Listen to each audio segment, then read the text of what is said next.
tinapay. Dito po. Nagbalong ka ba? Nay, pinagagaya, hindi madilim. Okay lang yan, hindi madilim. Kaninang umaga ay pinag-aralan po natin ito. Hindi ka magilang. Papaya! Na ano na po yan? Wala pa. Ay, Naka-blue pa rin, Anton? Ano sir, naka-okay na. Naka-live na. Okay. A Okay, sir. shelter in the time of storm. Read the first verse already sing. The Lord's our rock, in Him we hide. A shelter in the time of storm. Secure whatever ill betide. A shelter in the time of storm. Oh, Jesus is a rock in a weary land. A weary land, a weary land. Oh, Jesus is a rock in a weary land. A shelter in the time of storm. Second verse. A shade by day, defense by night. A shelter in the time of storm. No fierce alarms, no foes of fright. A shelter in the time of storm. Oh, Jesus is a rock in a weary land, a weary land, a weary land. Oh, Jesus is a rock in a weary land, a shelter in the time of storm. The raging storm may round us be, a shelter in the time of storm. We'll never leave our safe retreat, a shelter in the time of storm. Oh, Jesus is a rock in a weary land, a weary land, a weary land. Oh, Jesus is a rock in a weary land, a shelter in the time of storm. Oh, rock divine, oh, refuge dear, a shelter in the time of storm. Be thou our helper ever near, a shelter in the time of storm. Oh, Jesus is a rock in a weary land, a weary land, a weary land. Oh, Jesus is a rock in a weary land, a shelter in the time of storm. Yan. So, the storm may round us beat, sabi ng kanta, ay a shelter in the time of storm. At tunay nga pang, mga kapatid, kung maalala niyo yung mensahe natin kaninang umaga, ay there's the fierceness of the storm, pero merong fervency of supplication, at merong faithfulness of the Savior, and the faith of the servant, the Apostle Paul. At napakaganda po na tayo po ay merong shelter sa panahon ng tagbagyo. And let's sing another song, Since Jesus Came Into My Heart.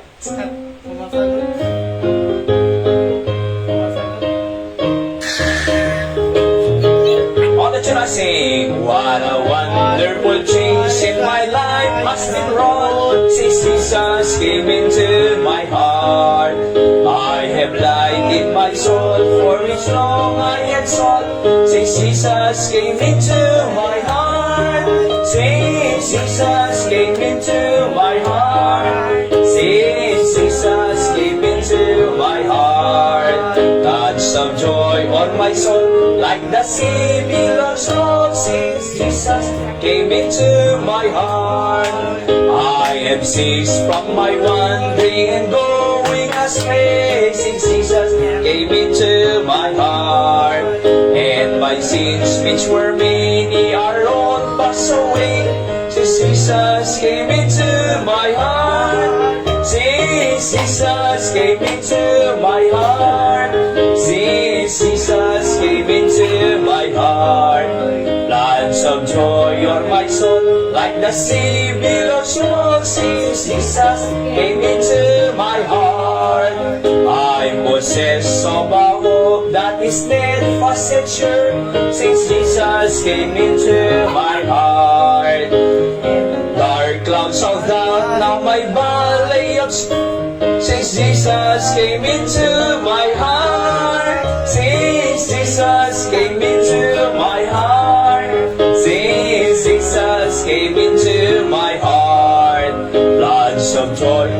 my soul. Like the sea billows roll, since Jesus came into my heart. There's a light in the valley of death now for me, since Jesus came into my heart. And the gates of the city beyond I can see, since Jesus came into my heart. Since Jesus came into my heart. Since Jesus came into my heart. God's of joy on my soul, like the sea billows roll, since Jesus came into my heart. Oo. So, nung pumunta po, tinanggap natin ang ating Panginoong Jesucristo bilang Panginoong tagapagligtas, ay tunay nga sa kantang ito na floods of joy. Joy of going to heaven, joy being forgiven, joy having received the eternal life. Sabi dyan, floods of joy over my soul, like a sea billows roll. Because Jesus came into my heart. Napakaganda po na kanta. And that's the best day in our lives na nung ang Panginoon ay pumunta sa ating puso. Magkamali na tayo sa lahat ng decision, marahil, pero wag lang tayong magkamali sa pupuntahan ng ating kaluluwa. Kasi pag ang tao ay nagkamali, hindi na natiyak ang langit habang namumuhay siya, wala na. Papahamak na yan sa impyerno habang buhay.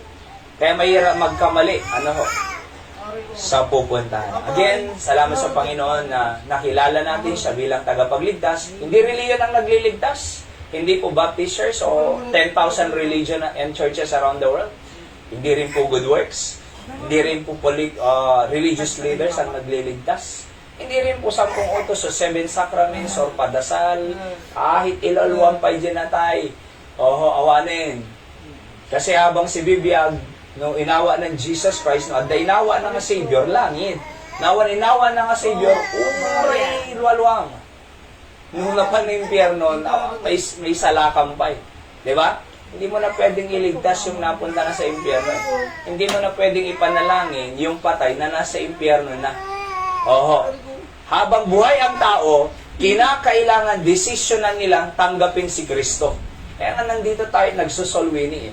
Bakit? Para makilala nila si Kristong tagapagligtas. Sabi niya, ako ang daan, buhay at katotohanan, walang makakaparoon sa langit maliban sa akin. Di ba? John 3:16, for God so loved the world that He gave His only begotten Son, that whosoever believeth in Him should not perish, but have everlasting life. Believe on Him. Kaya sinabing, whosoever go to church or be baptized or follow the 10 commandments and the sacraments or padasal or palwalo, whosoever believeth in Him, maniwalag believe should not, parang yung magnanako sa cross, sa right side, Panginoon, alalahanin mo pag nasa paraiso ka. Ngayong dingaraw na ito, asasamahin kita. Hindi nga sinabing, luwalwan niyo pa sa taano mapanlangit. Di ba? Handa mo ngayong baga nga, agsimba ka pa agbunyag ka pa, agbautisa ka pa. Ako kasi kung po Jesus, at the G-cross, at the G-right, tatkamo lang aldaw makipagyang kantungan nga G pagariya. Apay, pamati. Whosoever believeth in Him should not perish or destroy in hell, but have everlasting life in heaven. Di ba? So, meron po tayong dala-dala yan. Kaya dapat ibahagi po natin yan sa mga taong hindi paligtas. Tayo po, walang problema sa atin. At dito sa pinapanood natin dito, na Left Behind series, Rapture, Tribulation, hindi naman tayo pupunta na dyan sa tribulation na yan. Yung tatakan ng mark of the beast, diba? Hinuhuli sila. Pag hindi ka nagpatatak dito or dito, wala na tayong problema dyan Bakit? After rapture, after this life, church age po. Doon sa theology po kasi, nasa church age tayo. After church age, alright? Rapture. Susunod dyan. Sino yung rapture? Yung mga ligtas. 1 Thessalonians 4:13-17. Tingnan nyo, may mga reference tayo. Mas madaling paniwalaan yung Biblia kaysa sinasabi ng pare o sino man dyan. Na may binabasa lang libro. Hindi mo alam kung saan niya kinuha yan Di ba? Sabihin sa Vatican kinuha. Pero mas madaling paniwalaan ng Biblia kasi ito yung pangako ng Diyos. Di ba? Sabi niya, in my Father's house are many mansions, John 14:1-3. I will have told you, I go to prepare a place for you, mansion. And if I go to prepare a place for you, I will come again. And receive you unto myself. Kukunin kita eh. That where I am, there you may be also. Mas madaling paniwalaan po yan eh. Sabi ng isa na nasolwining ko eh, magmamana ako ng lupa eh, Jehovah eh. Diba? So, ano bang sino bang papaniwalaan mo? Si Jesus ang nagbanggit nito. Babalik siya pag nayanda ka ng mansion. At kukunin ka niya, that where I am, there ye may be also. Sinong paniniwalaan mo? Si Jesus Christ o yung leader mo simbahan? Diba? Si Jesus Christ ang sabi nito eh. Pangalawa, pag naiwan ka dito, anong mangyayari sa lupa? 1 Peter 3:10, magugunaw ito. Diba? Sa langit na kami pupunta. Oh. See? So, tinanggap niya si Kristo. Matandang nanay po ito sa Poway, Ilocos Norte, about mga 80 years old, na talagang sarado di kandado sa kanilang church. Pero tinanggap niya si Kristo. Kasi naunawaan niya. So, mas mading paniwala ng Biblia. By the way, lahat po ng nakasulat dito, totoo. Kahit mga prophetical book sa Book of Revelation, totoo po lahat yan. Pinipelikula na nga nila eh. Hindi naman sila gagawa ng pelikula pag walang base. May base lahat po yan. And salamat sa Panginoon dahil since Jesus, sabi ng kanta natin, came into my heart, there is joy within. Okay? Announcement lang po, again, let's pray po. Let's work hard kasi ang iniisip ko po ngayon ay gusto ko pong i-work out maigi ang ating pong attendance talaga. Sunday morning. Papatapos na po ang taon, di ba? Nakakalahati na po tayo eh. Dapat itong 6 months, makakita na po tayo ng 60 people. Di ba? May 20 doon eh. May 20 dito, 40. 20. I-work hard po natin. Tama po si Tatay Joseph. May in-invite sa ipag-pray po natin next Sunday si Nanay Grace sa San Jose. Kilala ko raw po, namimit ko na pero hindi ko maalala. In-invite ni Tatay Joseph at Anton Domingo, sunduin niyo ito. Sino, sir? Ni Nanay Grace. Ni Juan Grace, Manang Grace. Ayan. So tapos, at ipag-pray po natin na work hard po natin. Yung Sunday morning attendance natin, ma-reach natin ang 60 regular attendance po. Kasama na po, of course, yung mission natin dyan, outreach sa Santiago. Kasi part po yan ng ating ministry. Po. And Sunday afternoon, ay may mga hindi bumabalik. Dapat bumalik. Bakit? Kasi ang pagsisimba po, hindi po parang dating relihiyon natin. Na pag naka-first mass ka, huwag ka nang mag-second mass. Pag naka-second mass ka, walang mag-third mass. Hindi po ganon. Iisa lang po. Ang nice ko pong sabihin sa inyo na hindi po pagpipili ang Sunday school, morning preaching at afternoon. Bakit? Bakit hindi pipiliin? Iba naman yung mensahe ng Sunday school eh. Iba naman yung morning preaching. Iba rin po ngayon, di ba?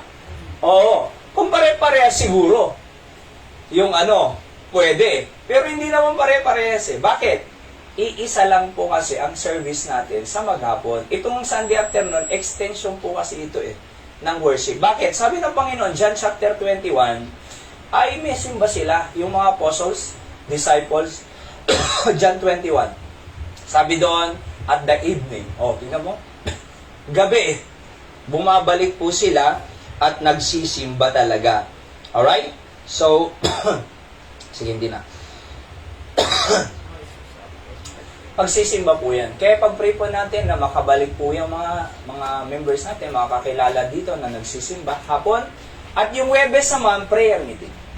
So, let's try to pray na mag-invite at dumagdag po ang attendance natin. Alright, next year po, sa ating 3 years dito, by the grace of God, 100 po ang goal natin dito. 120. Kasi 60 120. Alright? At next year, 200 na, 4 years. Di ba? So, kaya po yan. Sa totoo lang, maniwala po kayo. Sa Panginoon na naman to eh.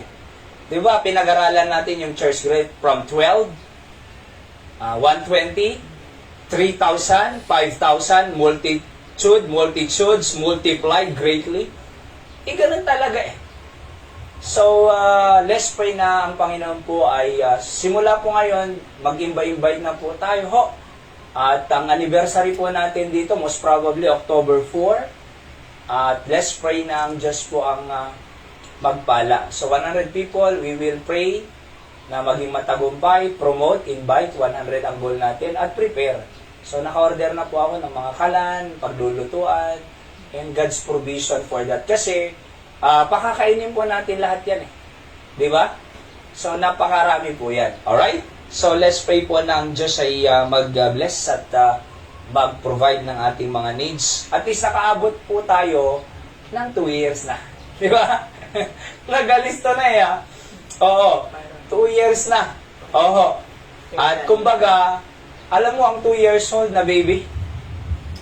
Na bata, 2 years old. Nakakaano na ba yan? Mature na, hindi pa. Hindi pa. Hindi pa. Pero dapat tayo matured. Oo. Kaya pala hindi pa eh. Hindi ba? Kaya pala hindi pa makapagpatawad eh. Pero, ganun talaga. Pag-pray po natin, ang Diyos ay mag-bless po sa atin. Ano po? And itong mga itong may bagyo, di ba? Napakalakas ang bagyo nung Biyernes. Mag-ingat-ingat lang din po tayo. May mga darating pa maraming bagyo. That's why I intended to preach that message this morning na shelter in the time of storm. Kasi maraming storm eh. Oo. So, ingatan tayo ng Panginoon lagi. Naway walang mamatay sa bagyo ngayong taong ito.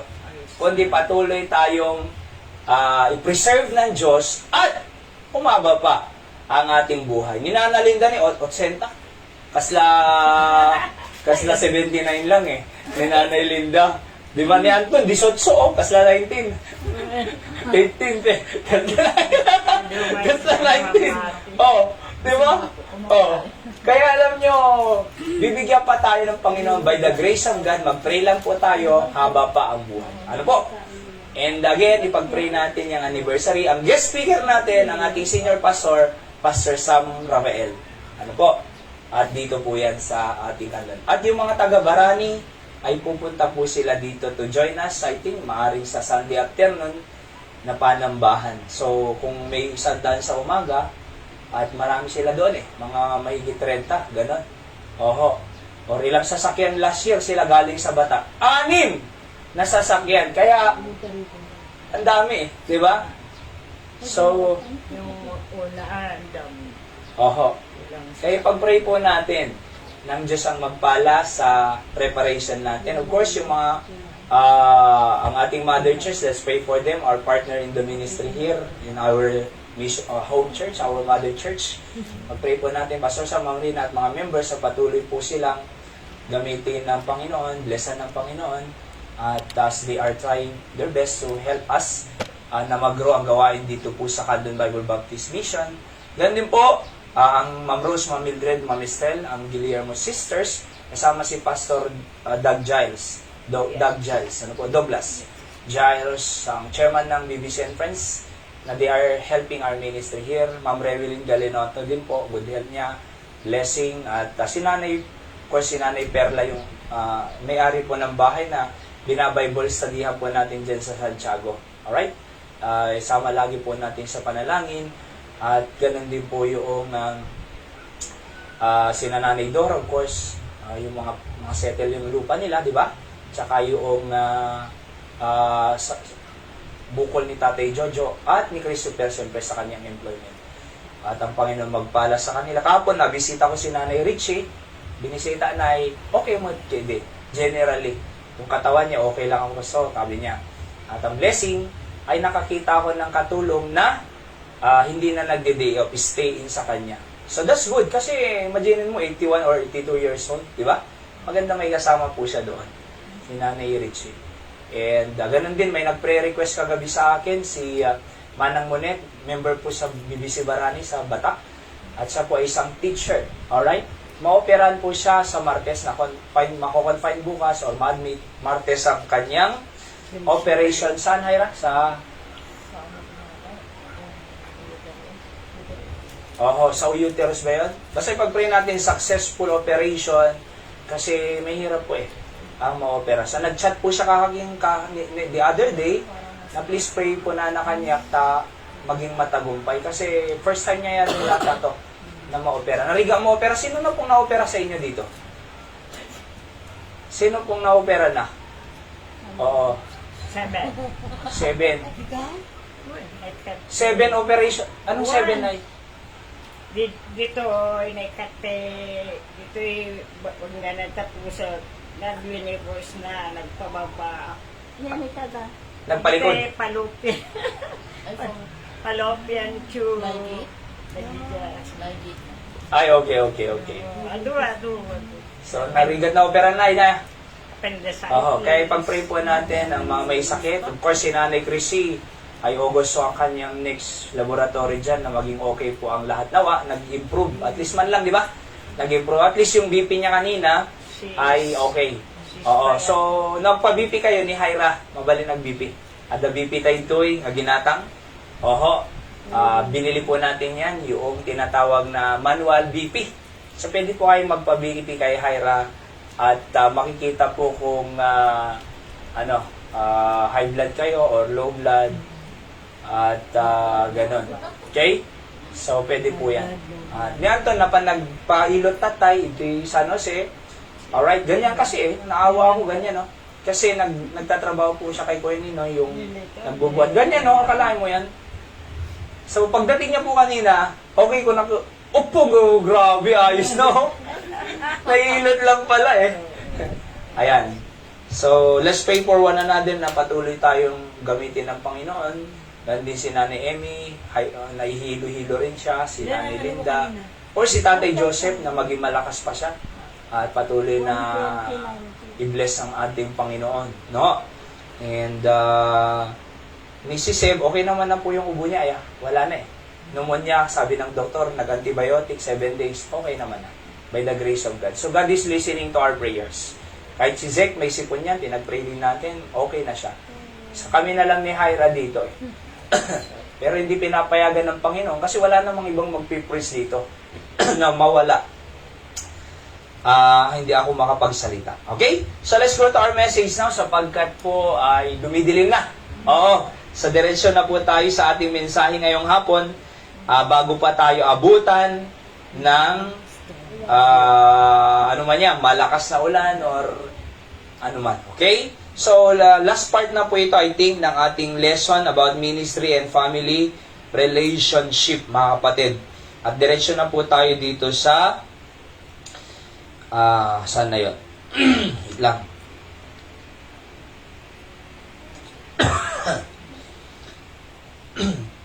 Saan tayo nagtapos po ng last Sunday? 55 slides po kasi ito eh. Medyo mahabang series talaga. Alright? Pero gusto ko po yung hindi ka pupunta sa kabila bago matapos. Hezekiah po ba? Tama po ba? Sige, tignan po natin. Let's pray forward. Dakilan Diyos, salamat po sa pagkakataon muli. Nakabalik kami dito para sa aming afternoon worship service. We believe that you said in your word, Matthew 18:20, for where 2 or 3 are gathered together in my name, you are in the midst of us. That's why, Panginoon, pagpalain niyo po kami at yung presensya ninyo ang kailangan namin, ang wisdom galing sa inyo at maunawaan namin itong mensahe niyo. Naway maitaas ang iyong pangalan, give me wisdom so I can preach your word with clarity. Thank you in Jesus' name, Amen.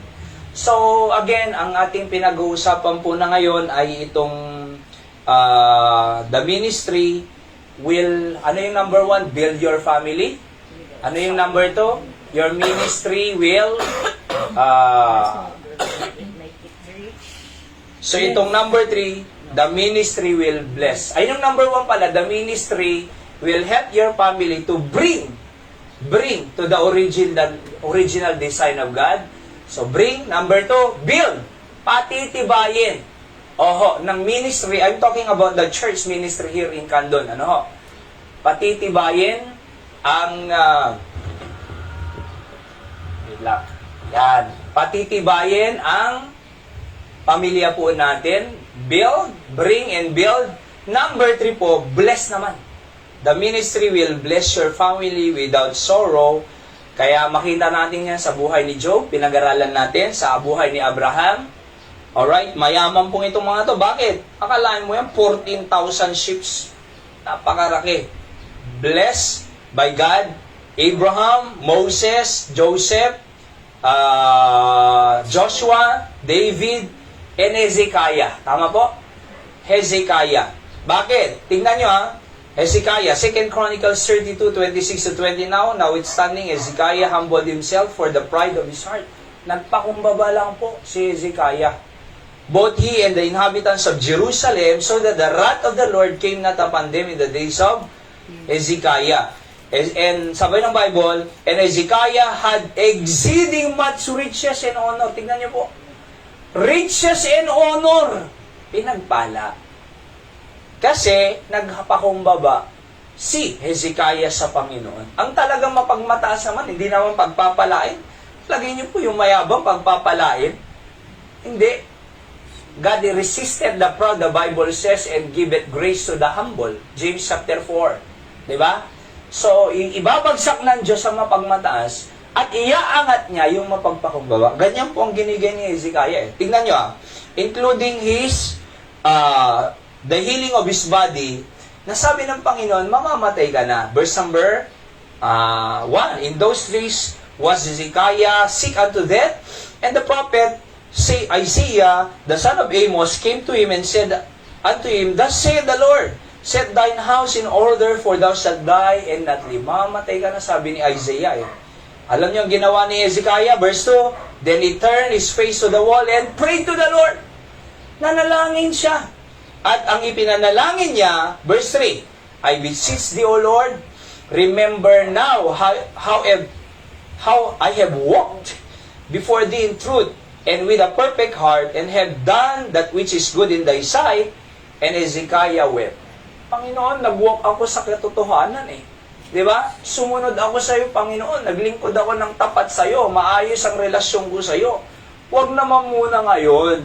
Ayoko pang mamatay. At narinig ng Diyos siya, tingnan nyo. Ang sabi ng Bible. Verse 5, Turn again and tell Hezekiah, the captain of people, that said the Lord, the God of David, thy father, I have heard thy prayer, I have seen thy tears, behold, I will heal thee. Gagamutin kita, sabi ng Panginoon sa kanya. And verse 6, And I will add unto thy days, what? 15 years. Yan. Dinagdagan pa ng Panginoon ng 15 years. Kaya Nanay Emmy, no 15 years pa, 95. Atin to 5. Hindi ko na maabot yan. Nay Linda, Oo, sabihin. 95. 80 ka na yan, Nay. 15. Pero tignan nyo, si Hezekiah po, ay nag-walk lang siya sa Panginoon Lumakad siya sa Diyos. Kaya nung nanalangin siya, dahil lumakad siya sa Diyos, madaling sinagot ang panalangin ni Hezekiah. Bakit? Lumakad ka sa Panginoon. Kung pasaway sa Diyos, hindi nagsisimba, hindi nagpipray, paano sasagutin ng Diyos yung panalangin niya? Ngayon, pag nagkasakit ka, pwede mong sabihin, Panginoon, di ba nagsisimba ako? Di ba nagwo-worship ako, Panginoon? Panginoon, naglilingkod naman ako sa iyo. Pwede mong ipaalala. At pakikinggan ka ng Diyos, at gagamutin po tayo ng Panginoon. Letter H, Paul. Philippians 4:8, basahan tayo, read. But I have all and abound. I am full, having received of Epaphroditus the things which were sent from you, an odor of sweet smell, a sacrifice acceptable, well-pleasing to God. Sabi ni Paul, I have all, I am full. Punong-puno ako. Meron ako lahat. Huwag kayong mag-alala sa akin. At ito po, Macedonian and Corinthian believers. I think dito po tayo magpapatuloy. Tapos na yata po natin kay Pablo. Ito po ngayon, ang ating pagpapatuloy.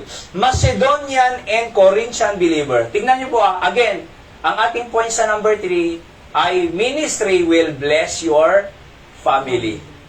In other words, ang ginagawa natin dito sa ating ministry dito ay pagpapalain. Unang-una, ang ating pamilya. Basahin po natin 2 Corinthians chapter 8, 1-3. Moreover, brethren, we do you to wit of the grace of God bestowed on the churches of Macedonia, how that in the great trial of affliction and abundance of the joy and deep poverty abounded unto the riches of their liberality. Tignan nyo yung churches dito sa Macedonia po, ay nandyan yung grace ng Panginoon. Kaya sabi niya, we do you to wit of the grace of God bestowed unto the churches of Macedonia. Kahit sa great trial of affliction sila, tingnan niyo yung condition nila. Nasa great trial of affliction. Ano? Nasa pagsubok po sila. Itong mga Macedonian believer. Pero, abundance of their joy, masaya pa rin sila, and their deep poverty abounded to the riches of their liberality. Dalawang condition nila eh. Una, great trial of affliction. Pangalawa, deep poverty. O, sabihin natin, mahirap tayo. Sila, deep eh. Ano ba yung deep? Malalim na poverty. Malalim na kahirapan. Pero, dahil nga nandun ang biyaya ng Diyos sa church na ito, kahit dumadaan sila sa matinding trial, dumadaan sila sa deep poverty, anong meron sa kanila? Ito yung attitude nila.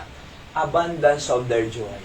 Kaya kahit mahirap ang buhay natin, pwede pa rin tayong maging masaya sapagkat ligtas tayo, sapagkat langit ang bahay natin, sapagkat meron Diyos tayong buhay nakasakasama natin araw-araw. Kaya sabi ng Bible, abundance of their joy.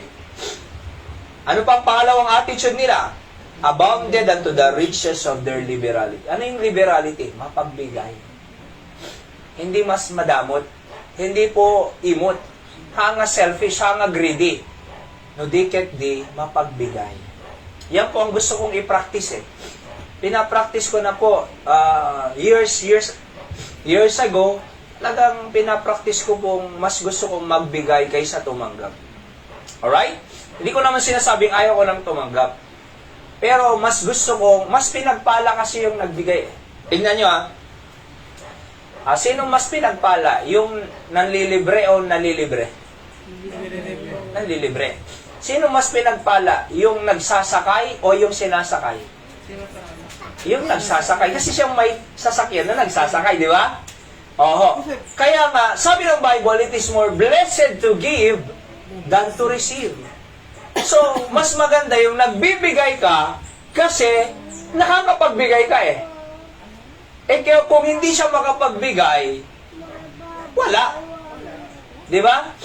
Pero yung nakapagbigay, meron pa siyang may bibigay extra. O, tignan nyo, bakit sila liberal dito sa pagbibigay? Kasi kahit nasa deep poverty sila, kahit mahirap na sa kanila, pwedeng isang kahig, isang tukaya, no? Deep poverty. Pero, pagdating sa gawain ng Diyos, nakakapagbigay pa rin sila sa offering. Di ba? Kaya masaya po sila. Tingnan niyo po. Verse 3. To their power, hayra yung tissue nga. For to their power, I bear record, and beyond their power, they were willing of themselves. Tingnan niyo po beyond their power. Wala silang power. Nasa deep poverty sila eh. Pero they are willing to give. Kahit wala na, pero they are willing. At tignan niyo po, verse 4. Praying us with much entreaty that we would receive the gift. Akalain nyo, sabi nila kay Pablo, sabi nila dito, yung mga churches dito sa Macedonia, sabi ni Pablo, wag na. Di ba? Kaya pag may nagbibigay po sa akin, tapos ang hirap ng buhay niya, parang ayaw mo nang tanggapin eh. Di ba? Yun ang ginawa nila. Sabi ni Pablo, Apostle Paul, di poverty na kayo eh. Napakahirap na ng buhay ninyo. Tapos magbibigay pa kayo?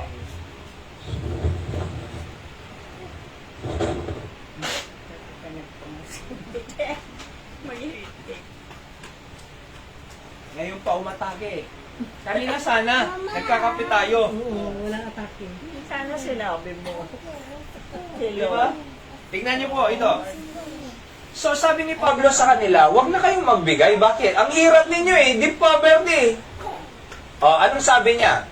Pero ang sabi ng mga taong ito, kahit nasa deep poverty kami, kahit nasa great trial of affliction kami, anong sabi niya? Praying us with much entreaty that we would receive the gift. Pangaasim. Entreaty. Pag entreaty, please, tanggapin mo naman ito. Akalain mo yan? Sabi ni Paul, wag na. Mahirap na nga kayo, magbibigay pa kayo. Please!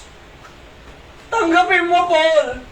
Praying us na nalangin. Kumbaga, they are praying na with much entreaty. Yung entreaty po, yung pakikiusap, that we would receive the gift. Tanggapin nyo naman.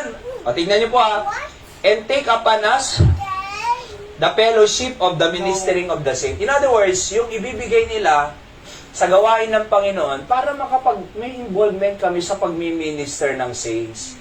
Para naman may part kami sa ministry for the saints. 'Di ba? Para naman makapag-support tayo ng missionaries. Kahit kaunti lang ito, by the way po, ang Diyos hindi niya dinideman ang hindi mo kaya. Actually, siya ang nagbibigay niyan eh. Para may maibigay tayo eh.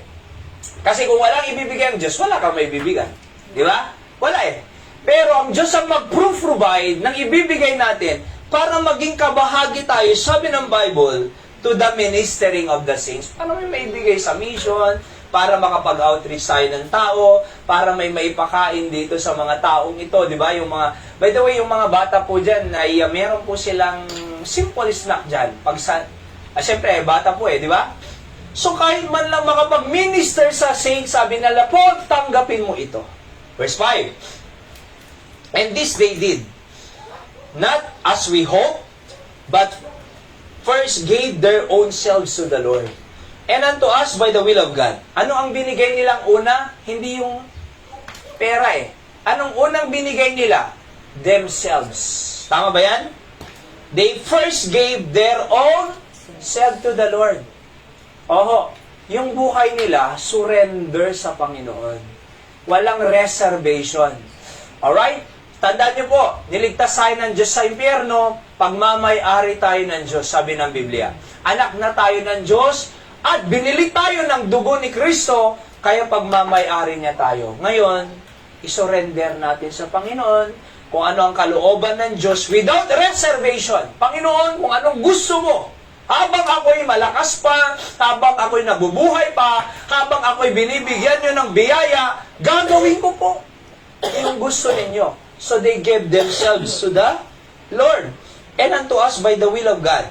In so much that we desired Titus, that as he had begun, so he would also finish in you the same grace also. Verse 7, basahin natin, go.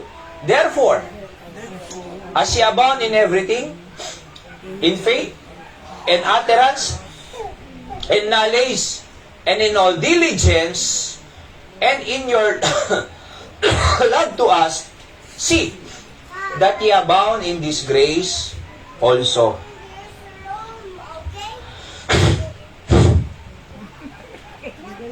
English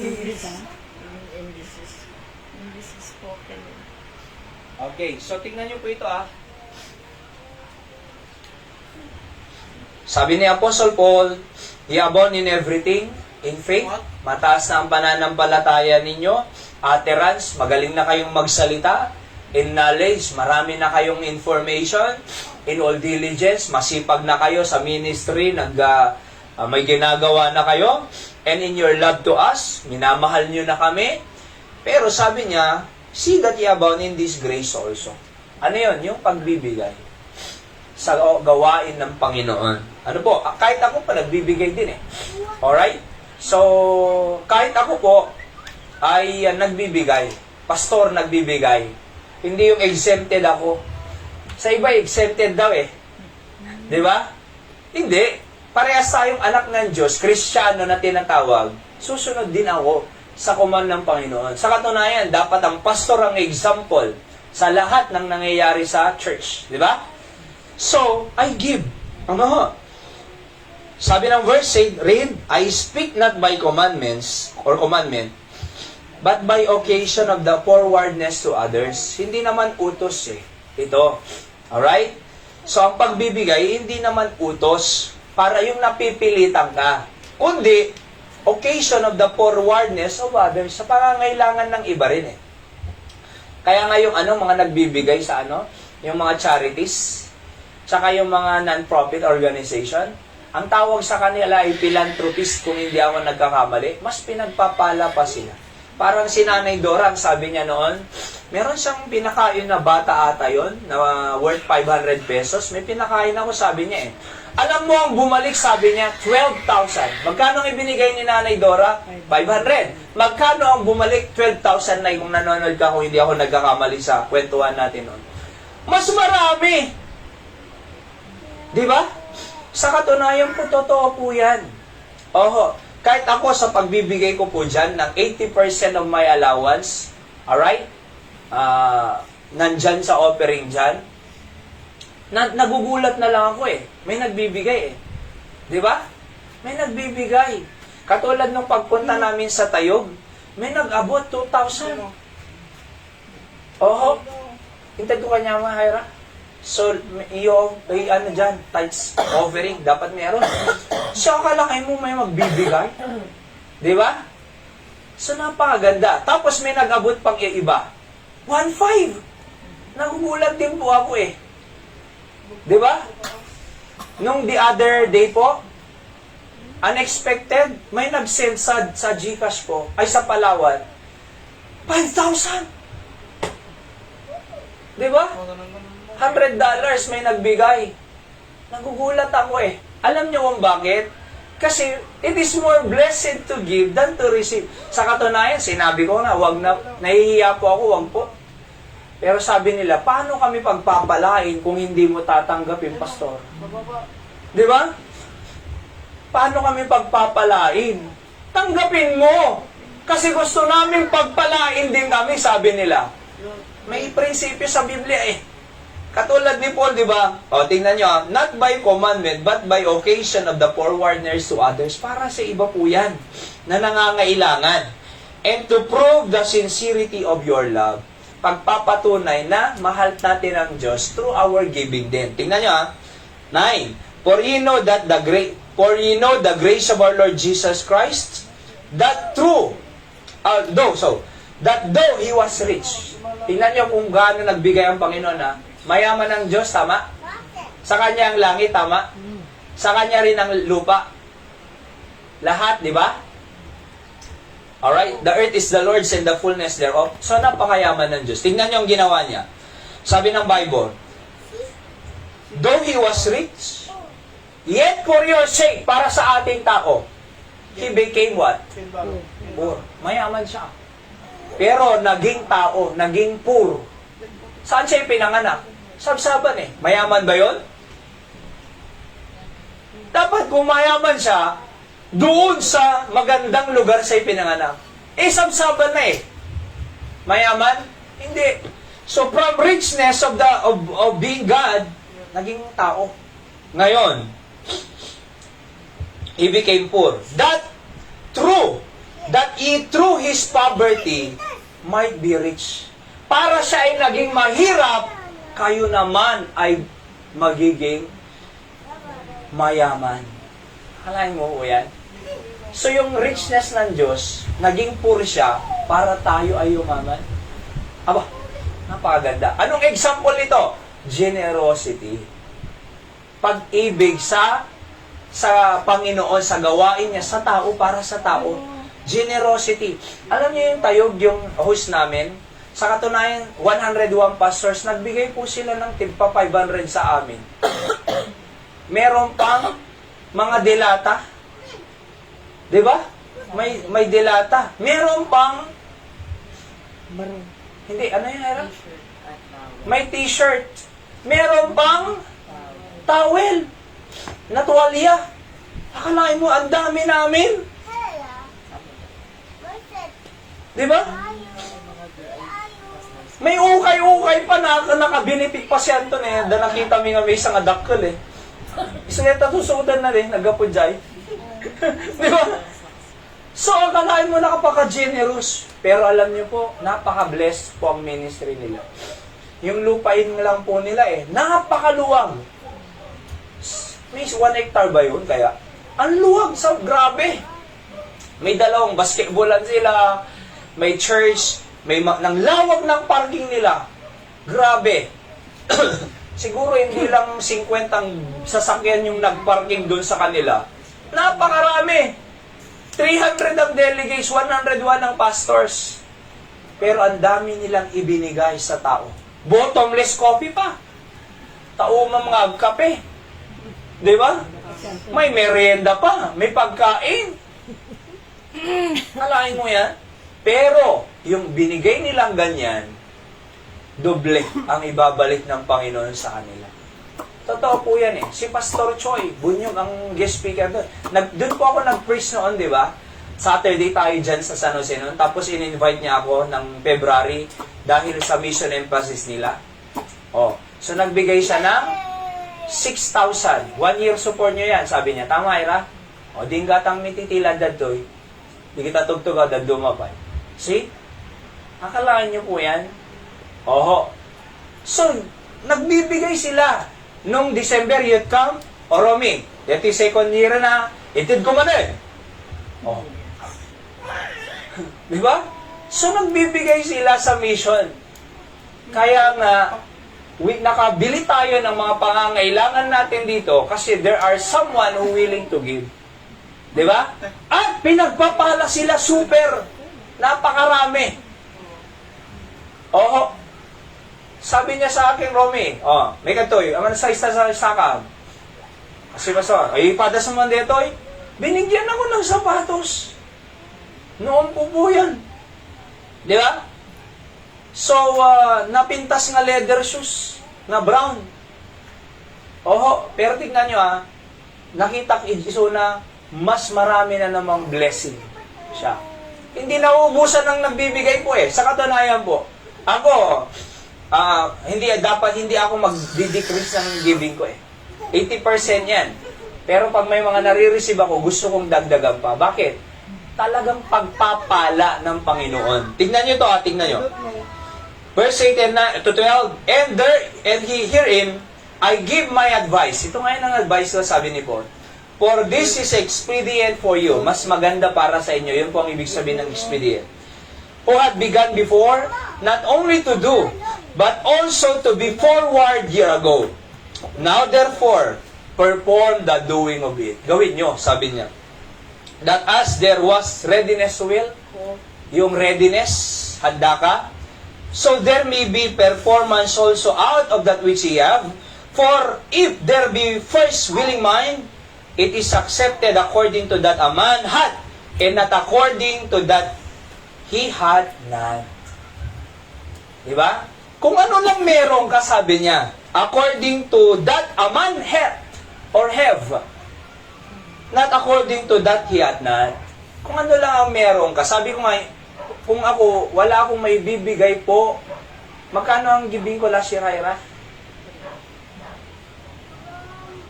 I think 100,000 dyan o sa offering. Nakakapagbigay po ako ng 100,000 dyan every year. Ako lang po yun. Di ba? May income ba akong 100,000 taon-taon? Wala. Di ba? Ang allowance po namin ay 8,000, di ba? Times 12, magkano? Ha? 96,000. Pero sobra. So, saan kami kumukuha ng pagkain? Diyos. Di ba?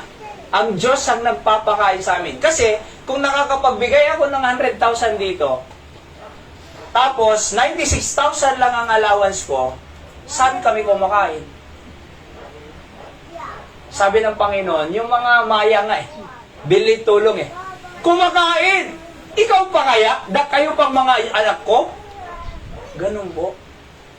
So, pero, maraming nakikita tayong pagpapala. Tingnan niyo po ito naman, verse 13. For I mean not that other men be ease, any burden. Verse number 14.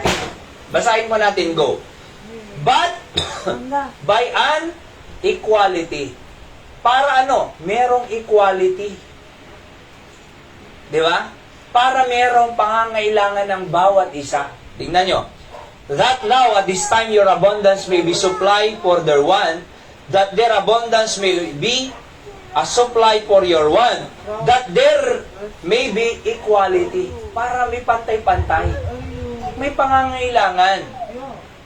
Tingnan niyo si Brother Clyde. Pastor, agre-review ako na awang pulusan na talagang nga nagrigat. So, makatulong dito yung brad ko na, siya nikakti 1,000 pesos, hindi agre-review. Open masa. Di ba? Nakatulong tayo kahit pa paano. Nga naitawid na, nga nakapasa iti, na Pulcom exam na. Agur-uray ko, tag-apply. Sabi niya kasi, awang pastor, talaga nga nagrigat ko na nagsardo nga pa hindi review kung kasi awang kwartami. So, Brad, makatulong kahit pa paano. 1,000. Nakatulong hindi? Kahit pa paano.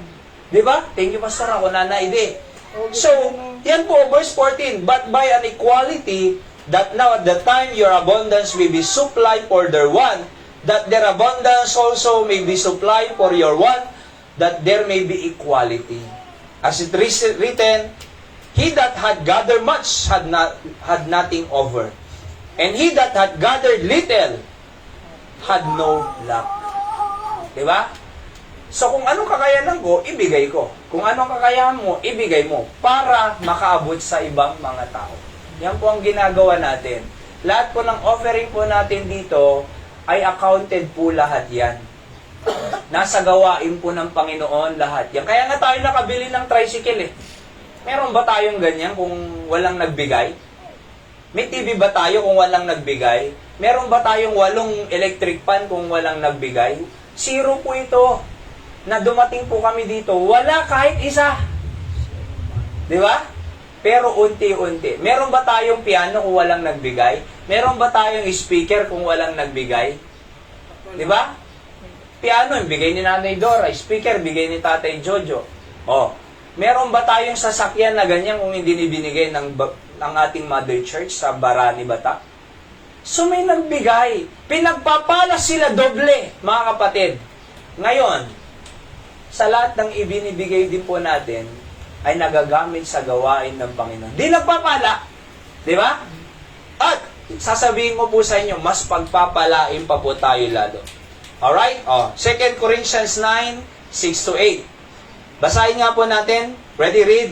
But this I say, he which soweth sparingly shall also reap sparingly. Yung sparingly po dyan, konti. Ang magtanim ng konti, aani ng konti. Siyempre di ba tayo, Joseph? He that soweth bountifully, yung bountifully po yan, marami. Ano ang aanihin niya? Shall reap also what? Bountifully rin. Siyempre pag nagtanim ka ng kaunti, ani ka kaunti. Pag nagtanim ka ng marami, natural, aani ka ng marami. Pag nagtanim ka, tama? Verse 7. Every man, according as he purposeth in his heart, pinanggap na puso na, so let him give. Not grudgingly, sabi ng Biblia. Hindi napipilitan. Kaya nga po, pag napipilitan kang magbigay dito, wag na lang. Kasi ayaw po ng Panginoon yung napipilitan. Di ba? So, ang gusto ng Diyos yan, purpose set in his heart. Nasa puso mo. Di ba? Alright? Not grudgingly. Ibig sabihin niyang grudgingly, napipilitan, or of necessity. Hindi dahil may project tayo, o may bibiling tayo, o may anniversary tayo. Hindi. Not of necessity. For God loveth a cheerful giver. Mahal ng Diyos yung masaya at yung masayang nagbibigay. Kaya nga pag idinap ko yung offering ko dyan, linalilate man kasi hindi, hindi naman nakakarating agad sa amin. Alright? Pero nagdadrop lang ako ng extra dyan. Pero pag dumating na yon, diretso po dyan sa offering. Alright? Tingnan niyo po Mahal ng Diyos ang cheerful giver. God loveth a cheerful giver. Tanong, kung yung cheerful giver mahal ng Diyos, papabayaan ba ng Diyos yun? Mangangailangan ba yun? Magugutom ba yun mahal ng Diyos? Sino ba ang Diyos? Mayaman, mahirap? Mayaman. Alright? Kung yung mayaman si Henry C. ay lusyutan or Wayne Gokong Wei. Di ba? Yung mga business icon sa Pilipinas. Kung mayayaman yan, pababayaan ba nila yung mga anak nilang maghirap? Aba, hindi Kakayanan nila eh. Saan nila gagamitin yung yaman nila? Sanat nila sa pamilya nila. O ngayon, sino mas mayaman? Diyos o sila? Diyos. Alright? Nagmamahal ba ang Diyos sa cheerful giver? Sabi dyan, no? For God loveth a cheerful giver. Pababayaan ba kami? O tayo? Hindi. Kaya nga buhay kami. Nung pumunta kami dito, payat kami ni ano eh. Diba? Pero, nadagdag na nga si Antonio. Kunanta, pastor, sa naglumog ka magtembolana. Oh, kunang pastor, hindi nagkita-kita kami back to school. Limumog ka na. Nadadamay eh. Sa blessing ng Panginoon. O, tignan niyo po ito. Ha? Paano pababayaan ang mahal ng Diyos? Yan o, God loveth a cheerful giver. Yung masayang nagbibigay. Alright? Verse 8, basa, malmal ba sa'yo? God is what? Able to make all grace abound toward you. Okay, yan o. Alright, so nagbigay. Cheerfully. Ano sabi ng Panginoon? Kakayanan ng Diyos. Na ano? To make all grace abound toward you.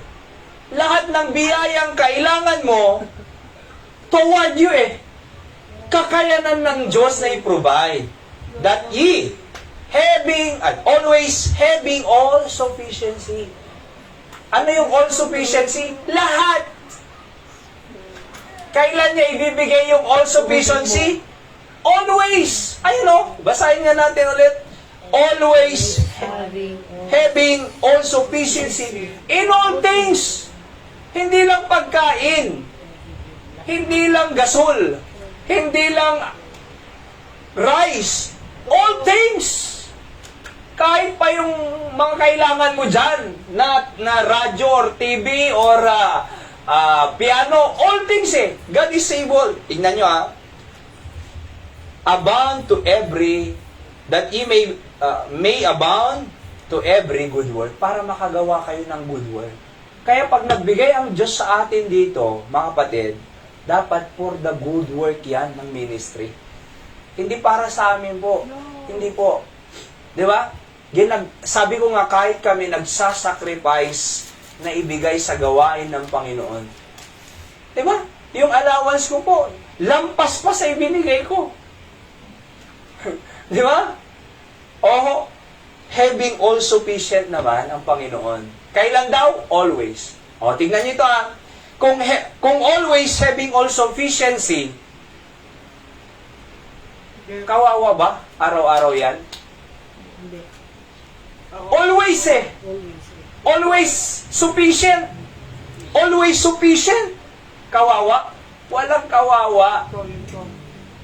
Kaya sabi ko kay Anton, habang ikaw ay naglilingkod sa Diyos, habang ikaw ay nagsusundo, ay hindi ka kakain ka dito. Di ba? Pinapakain namin eh. Oh. Kasi nagre-labor siya sa Panginoon. Verses 9 to 11. Basa. Ready, go. Is it written?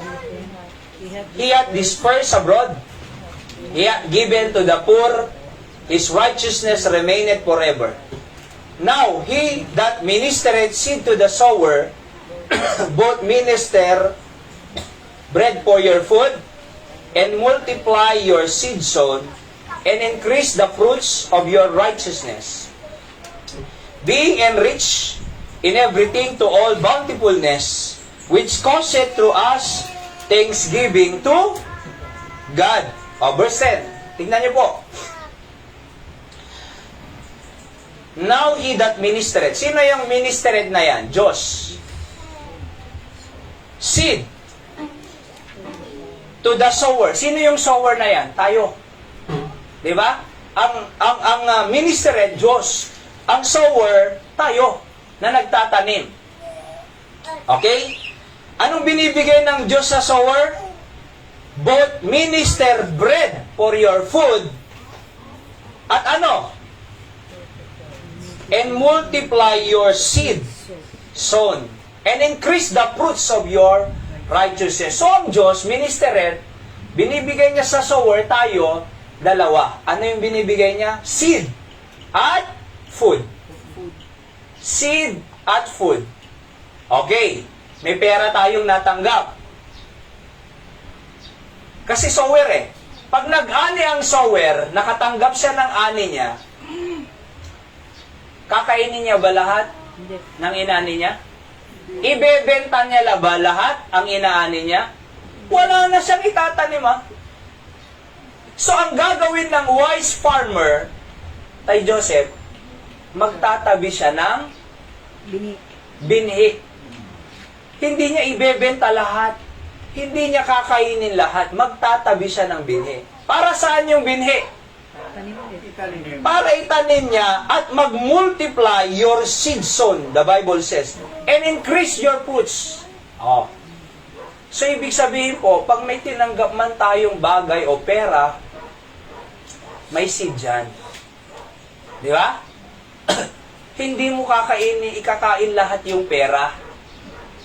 Hindi mo ibebenta lahat yan or ipapamigay lahat yan, yung pera. Si Tatay Mante, pag nag-pension siya, marami siyang pumupuntang tao sa kanya. Wala pang isang linggo, ubus na eh. Pinabigay na. Naawa daw siya eh. Oh, binigay mo lahat. Ano pa? Wala ka man lang itinanim. Kaya ngayong pera po, merong para sa pagkain dyan, kasi sabi ng Bible, ministered food. Minister bread for your food. May pang food dyan, pero may binhi dyan na itatanim mo dyan sa offering.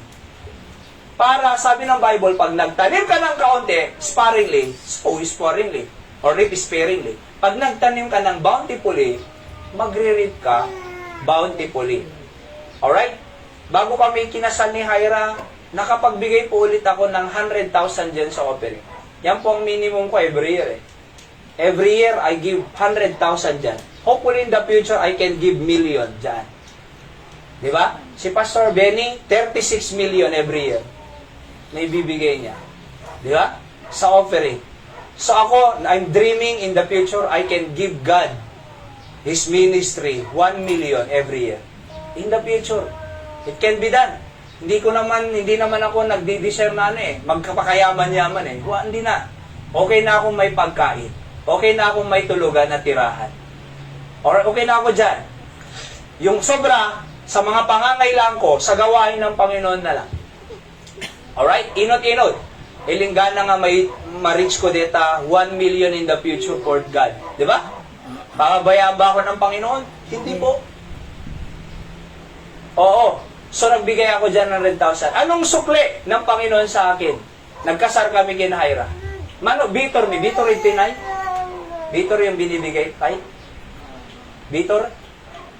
May iba ba kayong tawag dito?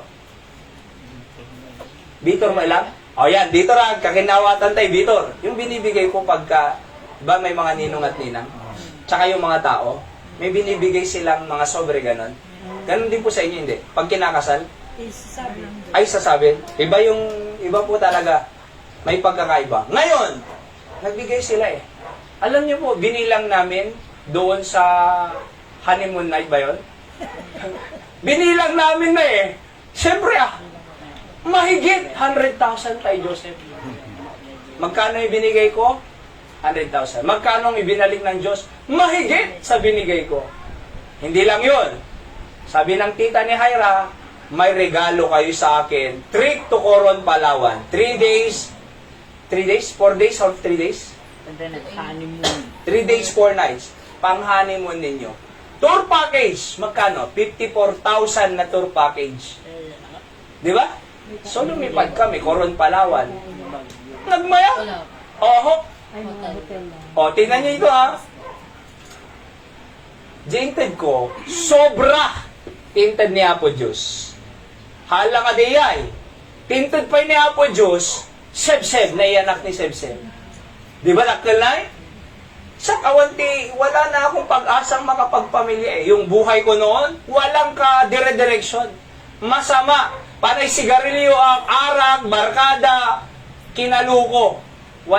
Hindi ako dapat magkakaganito kung hindi sa Panginoon. Di ba? So, dapat at dark age eh. Hindi nakagraduate. Dapat construction worker ang Uno ang tricycle driver. Oraan. Ganun lang sana eh, ang buhay ko. sumunod ako sa Panginoon. Di ba? So may save, may zig. Mas marami ang natanggap ko kaysa ibinigay ko. Yan po ang sinasabi dito, that God is able to make all grace abound toward you. Sufficient into all ways. Alright?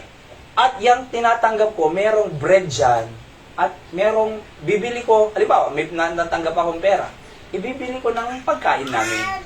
Pero, merong dapat itatanim dyan. Kasi sabi ng Bible, verse 10, now, he that ministereth seed, nagbigay siya ng seed, at hindi lang seed, bread for your food. O, tingnan nyo, yung pera yan, may bread dyan, para sa bread, meron din pang seed dyan. Itanim mo. Kasi pag hindi mo itanim, wala ka nang aanihin. Oho, wala ka nang aanihin. Kaya, giving is not wasting, but planting. Ulitin ko. Giving is not wasting, but planting. Kaya hindi sayang. Sabi nga ni Marcos ni Lolo Marcos, Pedro Marcos Sr., di ba? Anak ko na, if you have a need, plant a seed. Kaya ang daming mga puno dyan sa Sierra Madre o kung saan-saan man, na pinapakinabangan natin ngayon pag may bagyo dito sa Luzon. May Sierra Madre dyan, no? Nueva Vizcaya, di ba? So, tinanim nila yan Oho. Kaya nga po, may food dyan at may seed dyan. Itanim mo. Kaya sabi ng Panginoon, hindi sa'yo lahat yan. May sa akin dyan, may portion ako dyan, may tithes ako dyan. Tithing is not giving, it is returning. Binabalik mo lang yun sa Diyos. Bakit? Binhinga yun Pag kinain mo pa yun, wala nang tutubo. Huwag mo kainin yun, tithes. Itanim mo. Bakit? Para tumubo. Oho, God is true to His word, mga kapatid. The Bible says, Malakay 3:10, bring ye all the tithes into the storehouse, that they may meet in my house, and I will open the windows of heaven, sabi ng Bible, and pour you out a blessing. At walang hindi sasapat yung kamalig mo na sabi doon, hindi sasapat ang kamalig mo para magkasya ang mga ito. Last na po ito. So, tignan natin, Malakay 3:10. Pagpapala po kasi, di ba? Ministry will help your family. Ministry will help to bless your family. Okay? Malakay 3:10. Last verse na po yun. Basahin nga po natin. Bring ye all. Wait lang. Verse number 8 muna. Ito. 7. Even from the days of your fathers, ye have gone away from mine ordinances, and have not kept them. Return unto me, and I will return unto you. Saith the Lord of hosts, but he said, wherein shall we return? Anong ibabalik namin sa iyo, Panginoon? Sabi ng verse 8, will a man rob God? Yet ye have robbed me. But ye say, wherein ye have robbed thee? Sabi ng Panginoon, in tithes and offering. Di ba? Sabi ng mga tao, saan ka naming ninakawan?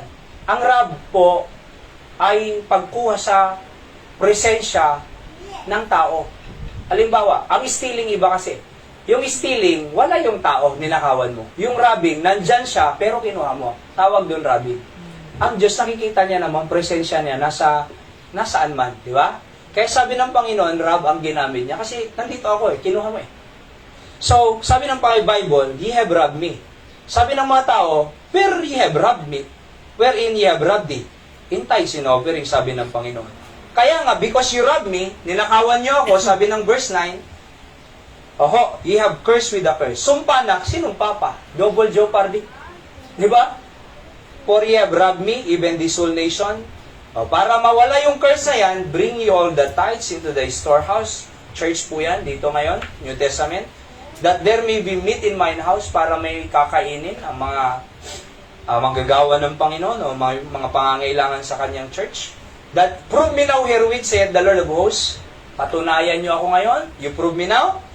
If I will not open the windows of heaven, bubuksan ko ang pintuan ng langit or windows ng langit, and pour you out a blessing, that there shall not be room enough to receive it. Yung room mo, hindi mauubusan. Hindi rin kayang tanggapin. Hindi lang yon, ito pa yung protection.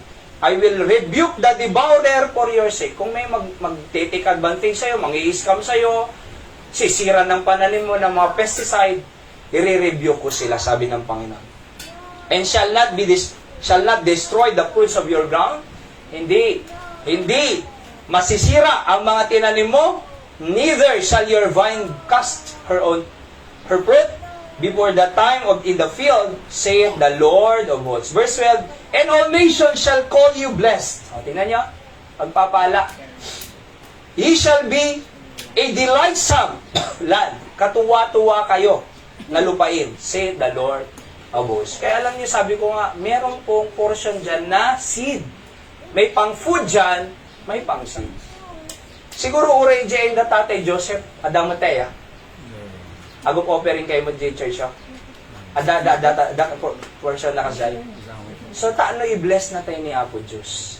Di kami? So, gusto po ng Panginoon, pagpalain po tayo. Kaya, kasi po yung point number 3 natin, kaya dumaan po itong Macedonian believers, kasi, ministry will help your family na i-bless ti Apo.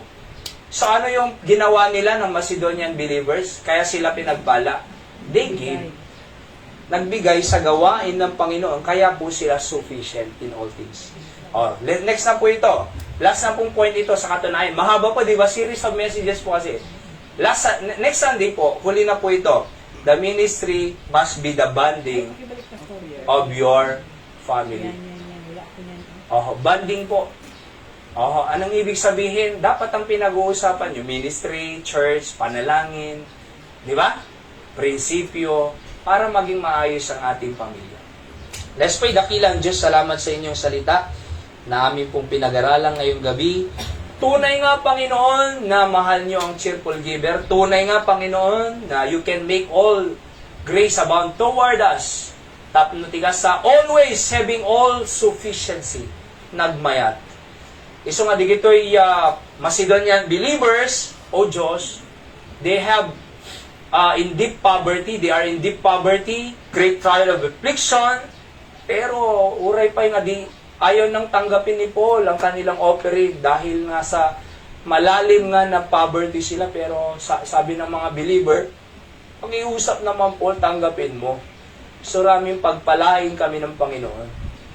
Kaya yun po ang nangyayari, they have all sufficiency on that. Because of your grace. We can do this because of your grace. Without your grace, wala. Pero gusto rin po namin makaranas ng pagpapala ninyo, kaya tulungan niyo po kami na magkaloob sa inyong gawain.